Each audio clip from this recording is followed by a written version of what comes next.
पश्चिमबंगर दीघा जगन्नाथ मंदिर रो नाम सहित जो धाम शब्द को जोड़ी दिया जाइथिला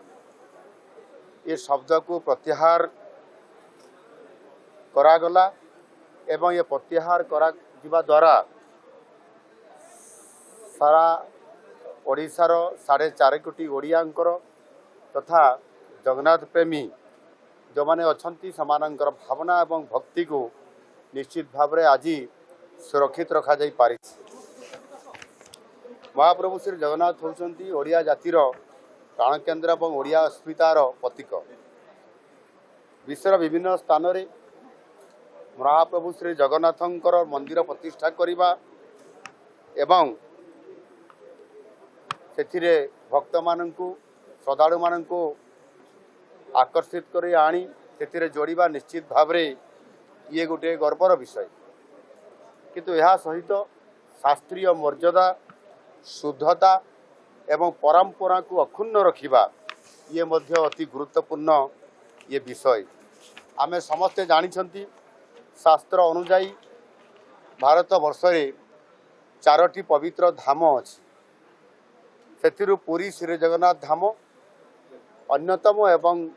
स्वतंत्रता अछि। सेथिरे जुग जुग धरी आमर स्वतंत्र परिचय मर्यादा महात्म्य ये बजाई रही आसी अछि। तेणु महाप्रभुंकर मुख्य लीलास्थली एवं तांकर धाम केवल पुरी ही विवेचित होता है यह विश्व सर्वविदित। श्रीक्षेत्र पुरी व्यतीत आमे कौन सी स्थान को श्री जगन्नाथ धाम बोली आमे केबे भी कौन सी भक्त किंबा कौन सी श्रद्धालु किंबा कौन सी अंचल जनसाधारण केबे भी ताकू ग्रहण करि पारिबे नाही। दीघा जगन्नाथ मंदिर धाम शब्द हटेया पाई आम सरकारंकर अभियान एवं 4.5 कोटी ओडियांकर भावावेग एथिरे संपूर्ण भाव में जड़ित थिला। वर्तमान पश्चिमबंगर सरकार एवं तांकर सहित आमर सीधा सड़क आलोचना हवा नुआ सरकार आसिला परे एवं स्वतंत्र भावे सरकारंकर प्रतिनिधि हिसाब रे पुरीर मान्यवर सांसद संबित पात्र महोदय को मु दायित्व देइथिली एवं एक चिठी सहित तांकु पश्चिमबंग सरकार मुखिया मुख्यमंत्री को भेटिबा पई मध्य मु ताकु पठेइथिली एवं से मध्य ये दायित्व को सुचारू रूपे संपन्न करिसंती। मुख्यमंत्री सहित आलोचना करिसंती एवं आलोचना कला परे आम सरकारंकर मु लिखिथिबा चिठी को सेठी तांकु हस्तांतर करिसंती एवं संगे संगे ये कथा को सुनिला परे पश्चिमबंगर नुआ सरकार मुख्यमंत्री श्री शुभेन्दु अधिकारी ताकू से ग्रहण करिसंती एवं तुरंत निष्पत्ति मध्य नैचंती घोषणा भी करिसंती जे दीघारे जो श्री जगन्नाथ मंदिर जो अच्छी जो धाम शब्द जोड़ा जाइछि ताकू तुरंत हटागला बोली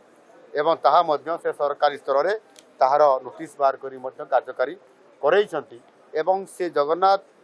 धाम दीघा जो लेखा जाइतिला सेतिरे धाम शब्द को 2 दिन भितर उठाया पाई तांकर अधिकारी माननकु मुख्य शासन सचिव को निर्देश देला परे ये 2 दिन 48 घंटा भितर मध्य ताहाकु हटै दिया जाइछि। एणु निश्चित भाव में आम सरकार श्री जगन्नाथ संस्कृतिर प्रचार प्रसार एवं ऐतिह्य सुरक्षा पाई ओडिया संस्कृति एवं ओडिया अस्मिता श्री जगन्नाथ संस्कृति एवं अस्मिता को सबुबले सुरक्षित रखिया पाई सेथिपाई सतर्क रहिबा सहित ताकू सुरक्षा देबा एवं सेथिपाई कार्य करिबा पाई निश्चित भाव में सबुबले जाग्रत पहरी भरी रहिबे एवं ये काम मध्य जे श्री जगन्नाथ धाम पुरी यार स्वतंत्रता अच्छी। ये धाम हिसाब रे आदिगुरु शंकराचार्य भारतवर्ष जो 4 धाम प्रतिष्ठा करते ता भीतर पुरी अन्यतम एवं स्वतंत्र एक कथा आम समस्त जानी आपाई आमर श्री जगन्नाथ संस्कृति पुरीर ये स्वतंत्रता एवं यह विश्व अन्य कौन सी स्थान रे एभली तार संस्कृति ऐतिह्य परंपरा ये नहीं एवं से दृष्टिकोण आम एठी पुरी रे महाप्रभु जगन्नाथंकर रीति कांति एवं संस्कृति ऐतिह्य सहित तार रथयात्रा समस्त इथिरे शास्त्र मते सबू विधि विधान भितर अच्छी एवं कार्यक्रम से अनुसार भी पूजा ठू आरंभ कर सब कम चलुची तेणुक मोर कहवा कथा जे एथिरे किए श्री जगन्नाथ मंदिर निर्माण करेंगे सेठी ठाकुर मानू विराजमान करेंगे एवं से विग्रह प्रतिष्ठा करी जीवनाश करेंगे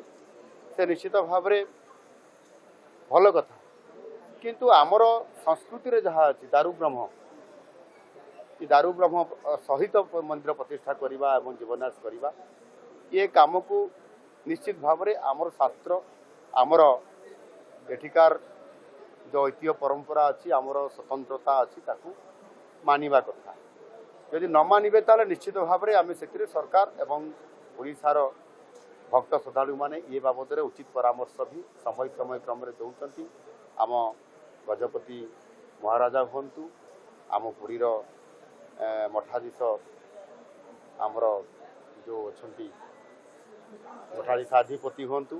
एवं समस्त सेवायत आरंभ कर समस्ते जो मैंने जगन्नाथ प्रेमी अच्छा से परामर्श दौरान एवं ये परामर्श एवं आगामी दिन में किभली भाव रथयात्रा इस्कन तरफ जो भाव में बारंबार व्यतिक्रम करा आम शास्त्रमत अनुसार करा महाप्रभु जगन्नाथंकर परंपरा संस्कृति अनुसार नीति अनुकांति अनुसार करा से उपरे निश्चित भाव ये समस्त दृष्टिगोचर होती आम समस्ते जानते तेणु जमी धाम ये शब्द उठिला ठीक से भाव रथयात्रा पुरीर परंपरा अनुसार श्रीक्षेत्र परंपरा अनुसार संस्कृति अनुसार करा निश्चित भाव सरकार तरफ या जत्नमान सहित कार्य करने आम सरकार एपाई ओडिया अस्मितार कथा और श्री जगन्नाथ संस्कृति को रक्षा करने कथा कही आसुँच आगामी दिन में करने निश्चित भाव समस्त पदक्षेप नेबे एनु निश्चित भाव आ गोटे कथा जो कहले आपंकर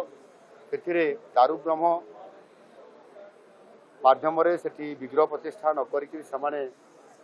पाषाण बा धातुर जो मैंने करेतु से हुए तो अज्ञान थे कि ये बाबद शास्त्र मत अनुसार से को अजना थी कि जो मैंने ये परामर्श दौरान सेठिकार लोक मानू सेठिकार कमिटी को ताहा धीरे धीरे आमर ये पूरी तरफ प्रशासन तरफ निश्चित भाव में तार समय क्रमे धीरे धीरे तार समाधान कर रास्ता निश्चित भाव बाहर एवं परिवर्तन हो मैंने दाबी कर सरकार विचाराधीन अच्छी पुरीवासी भागाभाग को देखिकी जे पुरीवासी किभली भाव सीधा सड़क भाव से क्यूरे न जाइकरी केमती दर्शन करेंगे धाड़ी दर्शन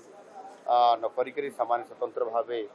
गोटे द्वार प्रवेश कर ये व्यवस्था विचाराधीन अच्छी सरकार सक्रिय भाव आगामी दिन में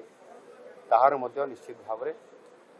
विचार थिबा कारण मु बर्तमान ता उपरे स्पष्टीकरण देवा ठीक हेब ना किंतु आम निश्चित भाव अपेक्षा करने पड़े।